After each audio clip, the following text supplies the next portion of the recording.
एकीकडं सर्वत्र भाजपकडून तिकिटासाठी रस्सीखेच चालू असताना पक्षाने तुम्हाला भाजपचं तिकीट दिलंय, तर या प्रभाग क्रमांक 12 मध्ये तुमचं विकासाचं व्हिजन नेमकं काय असणार? याच प्रभागातून निवडणूक लढवावी असं तुम्हाला का वाटलं?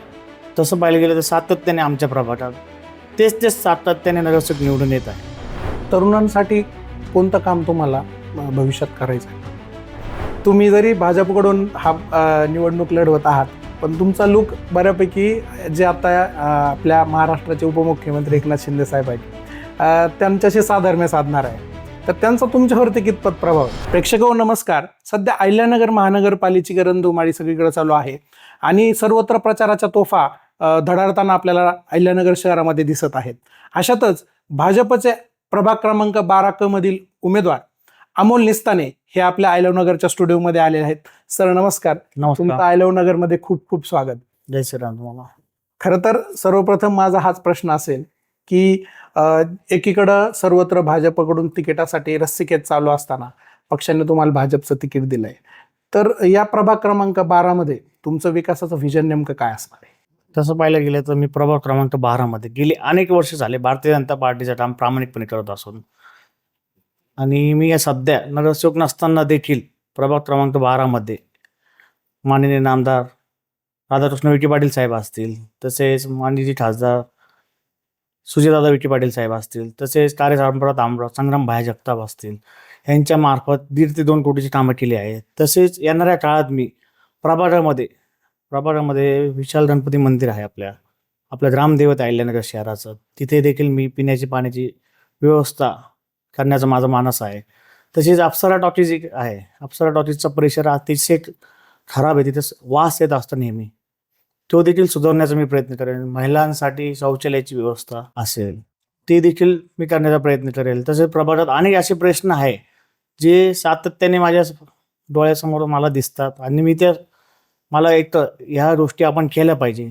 आरोग्य सेवा केंद्र देखील प्रभागात नाही आहे, ते देखील मी करण्याचा प्रयत्न करेल. तसेच सौभाग्य सदन एक वास्तू आमच्या प्रभागात, गेली बरेच वर्ष झाले ती एकदम खराब अवस्थेत आहे, ती देखील सुधारून तिथं महिला सक्षमी केंद्र कसे होईल, महिलांसाठी एक रोजगार निर्मिती कसं तिथं करता येईल आपल्याला, ते देखील मी प्रयत्न करेन. तसेच तरुण वर्गासाठी MPSC UPSCच्या स्पर्धा परीक्षा असतात, त्याच्यासाठी एक वाचनालय असेल, त्यांना गायडन्स करण्यासाठी पुणे मुंबई जे MPSC पासआउट झाले असे मातब्बर असे गाईड आणून त्यांना मार्गदर्शन भेटेल असा मी देखील प्रयत्न करेन. मला असं वाटतं की तुम्ही ज्या प्रभागातून येता, प्रभाग क्रमांक 12, तो अहिल्यानगरचा एक मध्यवर्ती भाग आहे. याच प्रभागातून निवडणूक लढवावी असं तुम्हाला का वाटलं? तसं पाहायला गेलं तर सातत्याने आमच्या प्रभागात तेच सातत्याने नगरसेवक निवडून येत आहे. आणि तसं पाहायला गेलं तर प्रभागाचा विकास पावा तसा झालेला नाही. ठराविक ठिकाणीच, म्हणजे ठराविक एरियात 100 मीटरच्या आतच जी नगरसेवक सध्या तिथे राहतात त्याच एरियात त्यांनी सिमेंट कॉन्क्रीटचे रस्ते केले आहे. आणि प्रभागात जे आजूबाजूचे जे रस्ते गेले ते माननीय आमदार संग्राम भाया जगताप यांच्या विकास नेतृत्वातून झाले आहे. त्यामुळे एक मी दूरदृष्टी घेऊन सातत्याने मला वाटलं प्रभागात आपण लढलो पाहिजे. सातत्याने तेच नगरसेवक निवडून येत आहे. काहीतरी आपण एक तरुण या नात्याने, सुशिक्षित तरुण या नात्याने प्रभागाला काहीतरी आपण विकासाच्या दृष्टीने पाऊल टाकेल म्हणून मी या दृष्टीने आहे. तुम्ही आता या निवडणुकीच्या निमित्ताने राजकीय प्रवाहात येत आहात. तुमच्या प्रभाग जो आहे तुमचा, त्या प्रभागामध्ये केव्हापासून जनसंपर्क आहे? मी तसं पाहायला गेलं तर गेली अनेक वर्ष प्रभागात माझ्या कैलास डेअरी या नावाने व्यवसाय करत आहे. आणि ते करत असताना मी कॉलेजमध्ये असताना देखील मी ABP संघटनेशी जॉईंट होतो. राष्ट्रीय स्वयंसेवकचा स्वयंसेवक म्हणून देखील मी काम केलं. मी भारतीय जनता पार्टीच्या साधारण 2010 पासून भारतीय जनता पार्टीचं मी काम प्रामाणिकपणे करत आहे. आणि डेअरी व्यवसाय करत असताना नेहमी माझा प्रभागातील जनतेशी संपर्क येत असतो, कारण दूध न्यायला नेहमी माझ्याकडे कस्टमर येत असतात, प्रभागातील जनते येत असते आणि वेळोवेळी मला प्रभागातील समस्या ह्या सातत्याने कळत असतात. आणि त्या समस्या कानी पडत मी स्वतःला तयार केलं, नाही राव आपण काहीतरी आता समाजासाठी काहीतरी करायला पाहिजे पुढे येऊन, तरुण या नात्याने, म्हणून मी प्रभागात निवडणूक लढवण्याचा निर्णय घेतला. तुम्हाला असं कोणकोणत्या समस्या तुमच्या प्रभागात जाणवतात ज्या तुम्ही पुढे जाऊन नगरसेवक झाल्यानंतर प्राधान्याने सोडवणार आहात? तसं पाहिलं तर प्रवासातनं मुख्य समस्या हा बेसिक रस्ते, पाणी, लाईट आहे. हे तर आपलं कर्तव्यच आहे, मी असं समजतो. पण प्रभाग ज्या दृष्टीने डेव्हलप व्हायला पाहिजे तसा झालेला नाही. आणि प्रभागात या एक सुशिक्षित तरुण नात्याने मी एक वेगळं व्हिजन लोकांपुढे मांडणार आहे. आणि ते व्हिजन घेऊनच मी जनतेपुढे जाईल आणि जनतेला सांगेल, यावेळेस मला संधी द्या, तुम्ही तरुणांना संधी द्या. महिला आणि तरुणांसाठी तुमचं काय विजन आहे? आता केंद्रात आणि राज्यात दोन्ही ठिकाणी महायुतीचं सरकार आहे आणि महिलांसाठी अनेक अशा योजना सध्या चालू आहे. पंतप्रधान आपल्या देशाचे लाडके पंतप्रधान सन्माननीय नरेंद्र मोदीजी आहे. यांची एक संकल्पना आहे, महिलांनी आत्मनिर्भर व्हावं. महिलांनी स्व केलेल्या वस्तू स्वतः विकून त्याच्यातून रोजगार निर्मिती व्हावी, हा देखील मी प्रयत्न करेन. आणि तशा योजना देखील महिलांसाठी आहे, त्या देखील राबवण्याचा मी प्रयत्न करेन. आता अहिल्यानगर शहराच्या या निवडणुकीच्या दृष्टीने जर विचार केला तर एक युती म्हणून राष्ट्रवादी आणि भाजप सोबत या ठिकाणी निवडणूक लढवत आहेत. त्यासाठी अहिल्यानगर शहराचे आमदार संग्राम जगताप आणि भाजपकडून विखे पाटील ह्या दोन नेते या निवडणुकीच्या निमित्तानं शहरात काम करत आहेत. संग्राम जगतापांनी केलेली कामं तुमच्या प्रभागात कितपत प्रभावी ठरत आहेत? माझ्या प्रभागात संग्राम माहिनीची कामं केली आहे, ती अत्यंत प्रभावी ठरतात. कारण हा प्रभाग क्रमांक 12 हा मध्यवस्तीने व्यापलेला प्रभाग असून तिथं आत्तापर्यंत कधी न झालेले रस्ते संग्राम भाईंनी आज सिमेंट कॉन्क्रीटचे रस्ते केले. मुख्य रस्ता बाजारपेठेचा त्यांनी मंजूर करून आणला. तसेच गेली नगर शहराला तरुण तडफदार आमदार देखील भेटल्यामुळे अनेक प्रश्न रस्त्यांचे असन माझ्याच प्रभागात नाही, अख्ख्या शहरात हे प्रश्न मार्गी लागले. तसेच माझे खासदार सुजयदादा विखे पाटील साहेब असतील, हे देखील तरुण आहेत. ह्यांनी देखील एक विकासाचं विजन ठेवून जनतेपुढे वेळोवेळी सर्व जनतेची कामं प्रश्न सोडवण्याचा प्रयत्न केलेला आहे. तरुणांसाठी कोणतं काम तुम्हाला भविष्यात करायचं आहे? तरुणांसाठी मला आमच्या प्रभागात एक अशी व्यायामशाळा बनवायची आहे, जिथे जाऊन आज तरुणांना वेळ भेटत नाही. तरुण हा मोबाईलमध्ये गुंतला गेलेला आहे. तरुणांना शारीरिक कष्टाला एक चालना मिळावी आणि तरुण हा व्यायाम करून स्वतः एक बलाढ्य असा तरुण निर्माण करायचा आहे, की जो स्वतः आत्मनिर्भर होईल, तो आपली संस्कृती जतन करेल, असा तरुण मला प्रभागात तयार करायचा आहे. एक रोजगारांचा प्रश्न बऱ्यापैकी तरुणांना सध्या आता भेडसावतोय, तर त्याच्यासाठी तुम्ही काय पावलं उचलणार आहात भविष्यात? केंद्र आणि राज्य सरकारच्या ज्या योजना आहे तरुणांसाठी, मुद्रा लोन असेल, स्वनिधी असेल, ह्या योजना फार प्रभावीपणे मी प्रभागात राबवणार असून ह्याच्याने तरुण हा स्वयंचलित व्यवसाय, स्वतःचा व्यवसाय करून आणि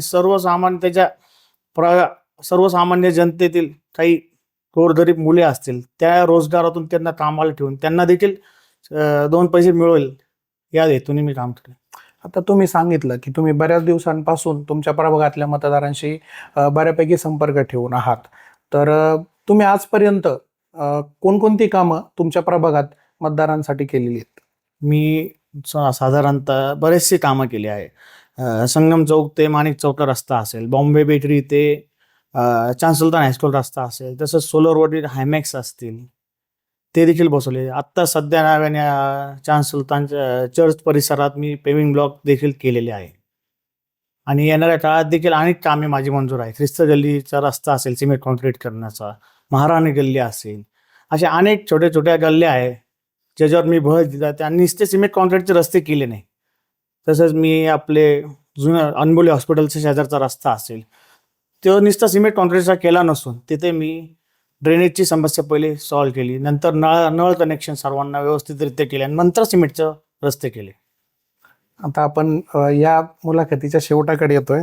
खरं तर जसं आपण बोलतोय तेव्हापासून मला एक भेडसावणारा प्रश्न आहे की तुम्ही जरी भाजपकडून हा निवडणूक लढवत आहात, पण तुमचा लुक बऱ्यापैकी जे आता आपल्या महाराष्ट्राचे उपमुख्यमंत्री एकनाथ शिंदे साहेब आहेत त्यांच्याशी साधर्म्य साधणार आहे, तर त्यांचा तुमच्यावरती कितपत प्रभाव आहे? नाही, तसा माझ्यावर आपल्या महाराष्ट्र राज्याचे मुख्यमंत्री देवेंद्र फडणवीस साहेब असतील, सन्माननीय मुख्यमंत्री एकनाथजी शिंदे साहेब असतील, हे एक विचारधारा घेऊन जी चाललेलं आहे ना, त्या विचारधारेचा प्रभाव मला आहे.